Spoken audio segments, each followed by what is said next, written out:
Good morning, good afternoon, whatever time it is you're watching this video. Today starts our study of Unit 9, Rational Functions. So in Unit 8, we looked at rational expressions, adding, subtracting, multiplying, and dividing. This unit continues to have the variable in the denominator, but we are looking at the actual functions. We're going to be graphing it, solving, etc.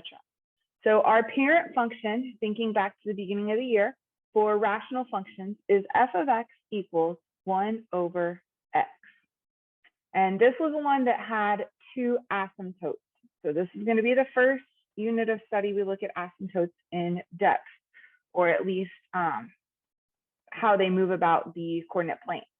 Okay, so if I plug in an x in the denominator, I have, for this one, negative 1 over 3, because I'm plugging in a negative 3. So technically you have 1 over negative 3. We can pull that negative out to the front and make it negative 1/3. Okay, here we have negative 1 over 2, negative 1 over 1, negative 1 over 1/2, or I should say 1 over negative 1/2, but it brings the 1 or the negative out front. I can't have a fraction in the denominator. So remember, if we're dividing, it's the same thing as multiplying by the reciprocal. So that one would give us negative 2. Okay, if I put a 0 in the denominator, if I were to type that in my calculator, it's going to give me an error. It's going to say undefined. We cannot divide by 0. So this is undefined. We're going to have an asymptote right there that protects x equals 0. Okay, once again, if I plug a 1/2 in the bottom, it's going to give me the reciprocal. These are all positive. So 1 over 1/2 is 2, 1 over 1 is 1, 1 over 2 is 1/2, and 1 over 3 is 1/3. So if I were to plot these, I have negative 3, negative 1/3, negative 2, negative 1/2, negative 1, negative 1, and then negative 1/2, negative 2. So it's coming down like that. So this side of the graph is going to go like this. And it can't touch that x equals 0. It can't touch this line because we have what's called a vertical asymptote there. It protects the y-axis. Okay, if we come up here to quadrant 1, I have 1/2, 2, 1, 1, 2, 1/2, and 3, 1/3. So this is going to be the same. It's going to get very, very close, but it's never going to touch either of our axes. Okay, in addition to that vertical asymptote at x equals 0, we have a horizontal asymptote at y equals 0.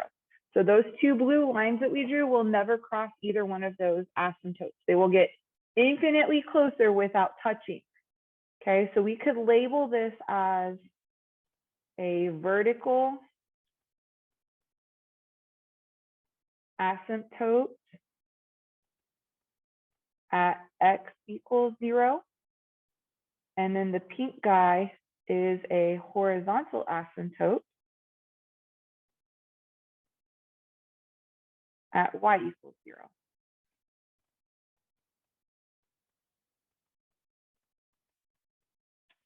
Okay, this graph does have rotational symmetry, and we say that it's about the point 0, 0, so about the axis. Okay, just like our cubic and cube root functions, we could put our pencil or our finger in the center of the graph and spin it 180 degrees, it would land on top of itself. Same thing here. Obviously, I can't take the iPad screen, spin it around, but if you were to turn it upside down, you would still have what looks like graphs in quadrant 1 and quadrant 3. So they're going to be in the same location if you flip it over. Okay, an asymptote is an imaginary line. That's why I drew it dotted and with a highlighter. That a curve approaches as it heads toward infinity, but never touches. Okay, so as our blue line goes out here towards negative infinity, as it continues to grow that way, it's going to get closer and closer and closer to that pink line, but it's never actually going to touch it. Okay, same thing as you go up, down, and to the right. So just like all of our other functions, rational functions have a transformation form where we have an A, B, C, and D value. So your A for rationals is going to be in the numerator, while your B is in the denominator. So sometimes in some units, it was a little difficult for some of you to see where the A and the B are. A is always in the numerator. B is a factor in the denominator. And then you have your C that's inside the parentheses with your X, or if there's no parentheses, that means you don't have a B value. So it would just be down there in the denominator. And then your D value is out there to the right, added or subtracted. Okay, before we talk about domain and range, I want to actually look at a function. So here in example number 1, I have f of x equals 1 over x minus 1 plus 5. So looking at our transformation form, anything that's added or subtracted to our x value is going to represent a c. So down here in the denominator, I have x minus 1. Same thing goes as with all of our other units. C is the opposite of what it appears in our equation. So here our C value is really a positive 1, which is going to shift our graph right 1. So in this unit, what's actually shifting is our asymptote. So instead of having a vertical asymptote at x equals 0, we're going to shift it to the right 1, and we're going to have a vertical asymptote at x equals 1. So here's our vertical asymptote.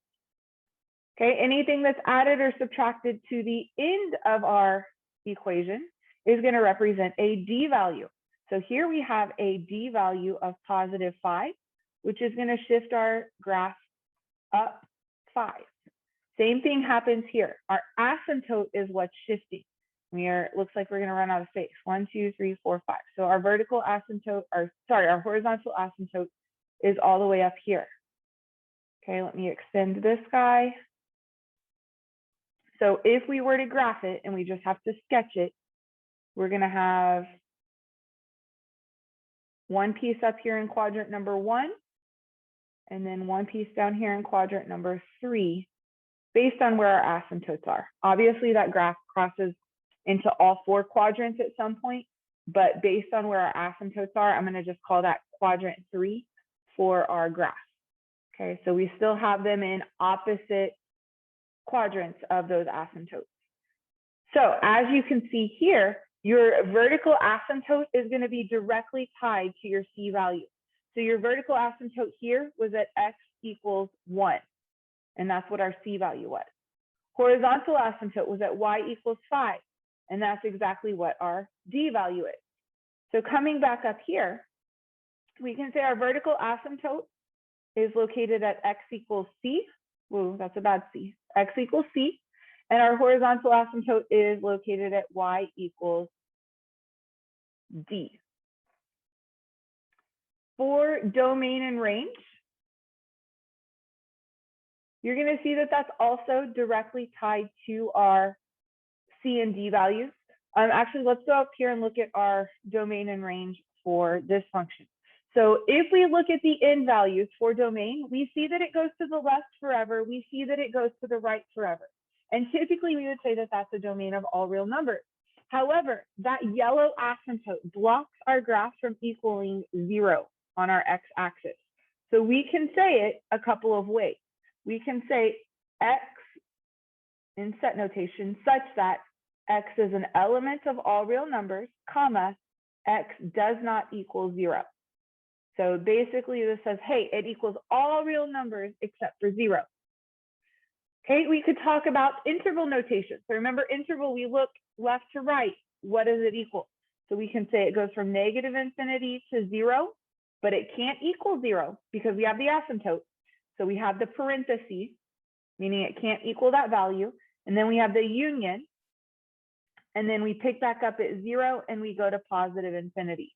So basically, here we're saying all real numbers, except for 0 has parentheses, meaning it can't equal 0. Okay, and then if we wanted to use inequality, you could say x is less than 0 or x is greater than 0. So it's going to fall into one of those two categories. It can either be less than 0, which would be this whole side over here, or it could be greater than 0, which is this whole side over here. It just cannot equal 0. And then your range is going to mirror that. So your range is going to be y such that y is an element of all real numbers, comma, y cannot equal 0. And then interval is going to look exactly the same because we don't have any variables listed in interval notation. And then your inequality, y is less than 0 or y is greater than 0. And you'll see that the intervals and the inequalities match up. So here is from negative infinity to 0, which is anything less than 0. And the same thing goes for the other side. So looking at our domain down here, we see that our domain is everything to the left of the vertical asymptote or everything to the right of the vertical asymptote, as long as it doesn't touch the asymptote. So we can say, if we wanted like a formula for domain, we could say that our domain goes from negative infinity to C union C to positive infinity. So it's going to go right up to that vertical asymptote, pause, and then it's going to pick back up on the other side. You could also say it in set notation, x such that x is an element of all real numbers, comma, x cannot equal C. And then obviously your range is going to be the same thing, except for we're dealing with D values instead of C values. So down here, your range could be everything lower than that blue asymptote, or it could be everything higher than that blue asymptote. Those green pieces of the graph fall in those two sections. It just cannot actually touch your asymptote. Whoops, not highlighter. So here we can go from negative infinity to D union D to positive infinity, or we could say y such that y is an element of all real numbers, comma, y cannot equal D.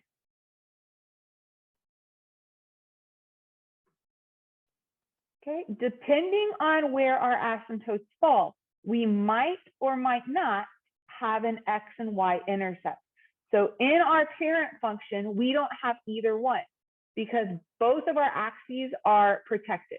Okay, there's no way that we can touch the x-axis to have an x-intercept because this asymptote right here is protecting it. Same thing goes for y. This vertical asymptote is protecting my y-axis, so there's no way that our graph can actually touch it. But if we come down here, we see that we do cross the y-axis and the x-axis with this piece of the graph. So this graph is going to have an x-axis or an x-intercept and a y-intercept. Okay, we're just going to put up here, plug in 0 for y and solve for x. Y-intercept is going to be in the opposite. Plug in 0 for x and solve for y. So coming down here, we need to first do our domain and range. Okay, so our domain is going to go from the left all the way up until that x equals 1. And then it's going to hop over the x equals 1, and it's going to pick back up and go to positive infinity. So we could say here that our domain is from negative infinity to 1, union 1 to positive infinity. Or if we wanted to write it in set notation x, such that x is an element of all real numbers, comma, x cannot equal 1. And then our asymptote we said was at x equals 1. Okay, our horizontal asymptote was at y equals 5. So coming down here, asymptote was at y equals 5. And our range would go from negative infinity to 5, union 5 to infinity. So all of your domains and ranges in interval notation should have two pieces throughout this unit. Okay, looking at our rotational symmetry point, that's always going to fall where your two asymptotes intersect. Okay, if your asymptote, your vertical goes through your C value and your horizontal goes through your D value, Your rotational symmetry point is always at the point C comma D. So for this graph, it's 1 comma 5. So your C and your D values tell you pretty much everything throughout this unit. So A didn't do anything, B didn't do anything. C shifted us right 1, and then D shifted us up 1. Up 5.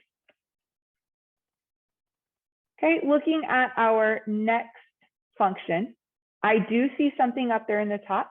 So I do have an A value of 5, which from previous unit, we know that an A value that is greater than 1 is going to be a vertical stretch.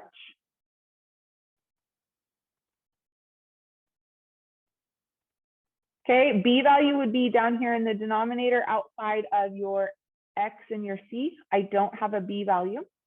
C value is opposite of what it appears in the equation. So C value is -2, which is going to shift my vertical asymptote left 2.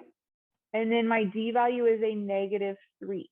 So -3 for D is going to shift down 3. So domain is directly tied to our C value. Let's circle it like that.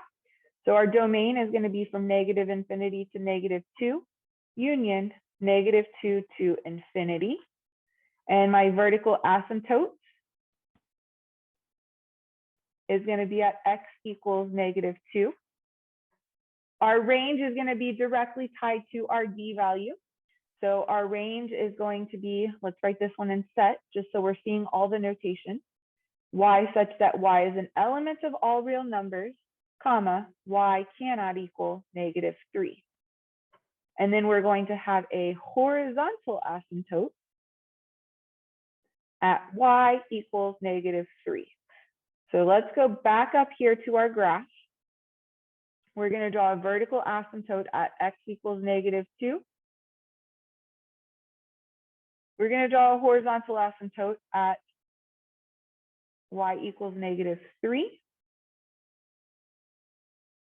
which puts our rotational symmetry point right here at -2, -3. So once again, it's our C and D values. We didn't do anything that's going to reflect this graph. So it's going to come like this. Okay, of course, we could make it more accurate by calculating our X and Y intercepts first and plotting those points as well.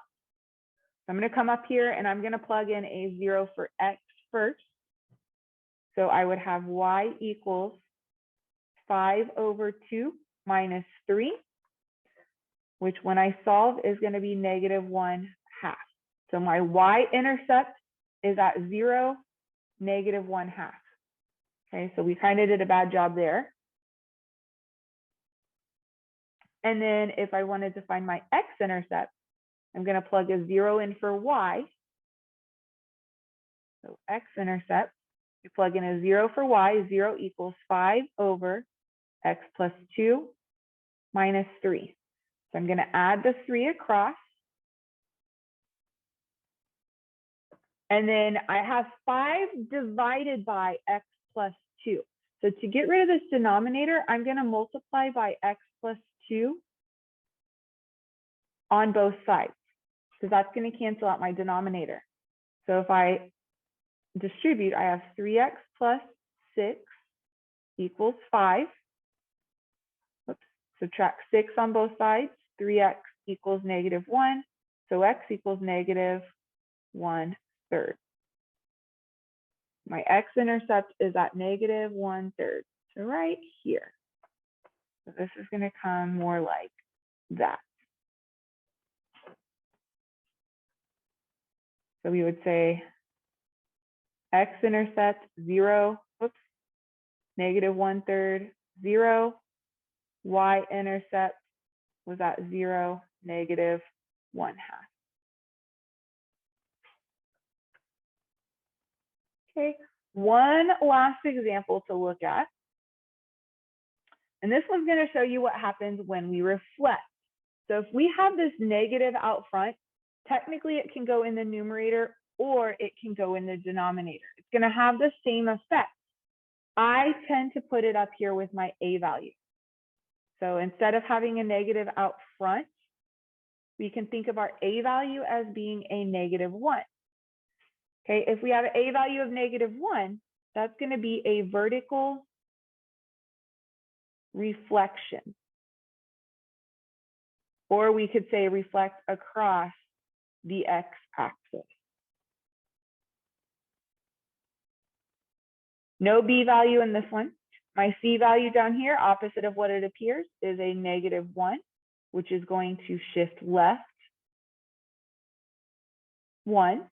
And then my d value out to the right is a +2, which is going to shift our graph up 2.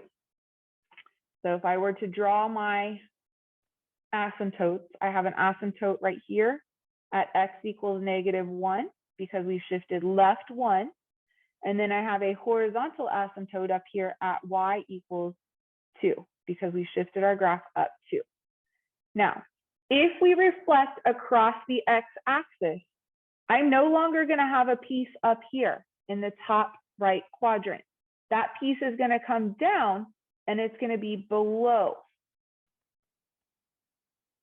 And then same thing over here on the left. I'm no longer going to have this piece right here on the bottom left. That's going to reflect across the x-axis and it's going to be up here in the top left. So instead of having things in quadrants 1 and 3, we have things in quadrants 2 and 4. Okay, you can see from this sketch that that bottom right piece is going to have an x and a y intercept. So let's go ahead and solve our equation for those. If I plug in a 0 right here, I get y equals -1/1, so -1 plus 2, so y equals 1. My y-intercept is going to be at 0, 1. So I know I touch right there. And then my x-intercept is going to take a little bit more solving. I'm going to plug in a 0 for y. 0 equals -1/x plus 1 plus 2. So I'm going to subtract 2 over, -2 equals -1/x plus 1.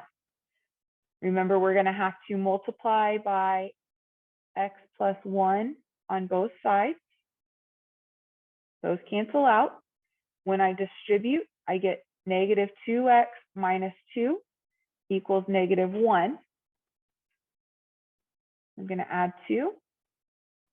-2x equals 1 and divide by -2. So my x-intercept equals -1/2. So right here, -1/2. Remember, this is at my highlighter stat. That's at x equals 1. Okay, so -1/2. So we could do a little bit more accurate sketch by going through our x-intercept and y-intercept. Okay, of course, we want to write that as an ordered pair, just like we did the y, -1/2, 0. So coming down to the bottom, our attribute, domain directly tied to our c value. So we're going to go from -∞ to -1, union, -1 to infinity. Our vertical asymptote was at x equals -1. That's also tied to our c value. Range tied to d value. We have from -∞ to 2, union 2 to infinity.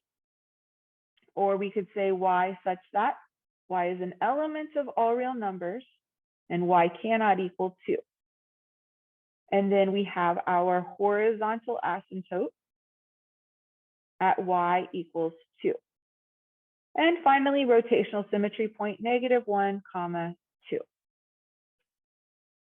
So identifying where your a, b, c, and d values are is going to be a little bit more tricky in the rational function, but all 4 of those values do exactly the same thing they've done in all of our other functions. So you might need to refer back to previous notes if you don't remember exactly what those values do, but transformations are the same. I went ahead and graphed that final equation just so you can kind of see what it looks like in comparison to that parent function. So you see the parent function there in red in quadrants 1 and 3, and then you see that reflected version of our function in quadrants 2 and 4. So if I were to take off the horizontal and vertical shifting, and I just had 1 over x with a negative in front, you can see exactly how it reflected across that x-axis. So the top red piece came down, that bottom red piece came up.